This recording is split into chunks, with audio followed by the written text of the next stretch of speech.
ഏതാനും മാസങ്ങളായി ഒരു ചാകര വന്നിരിക്കുകയാണ് ഇവിടെ. ചാകര എന്ന് പറഞ്ഞാൽ മനസ്സിലായല്ലോ, ഇത് സിനിമാ ചാകര. ഈ സിനിമാ ചാകര പറയുമ്പോൾ മോഹൻലാലിൻ്റെ സിനിമ എന്ന് മാത്രം പറഞ്ഞ് മറ്റുള്ളവരെ ഇകഴ്ത്തി കാണിക്കാൻ ഞങ്ങൾ തയ്യാറല്ല. മോഹൻലാലിൻ്റെ എമ്പുരാൻ റിലീസ് ചെയ്തു. അതൊരു വലിയ ബ്രഹ്മാണ്ഡ ചിത്രമാണ്, കോടികൾ വാരും.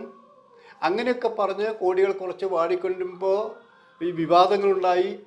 വിവാദത്തിൻ്റെ പേരിൽ ഒരു 10 ദിവസം കഴിഞ്ഞപ്പോൾ പ്രേക്ഷകരുടെ എണ്ണം കുറഞ്ഞു.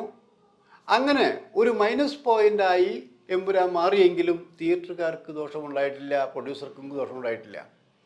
അതിനെ തുടർന്ന് തൊട്ടു പുറകെ മോഹൻലാലിൻ്റെ ഒന്നും അവകാശവാദം ഉന്നയിക്കാതെ ഒരു സിനിമ ഒന്ന് തുടരും.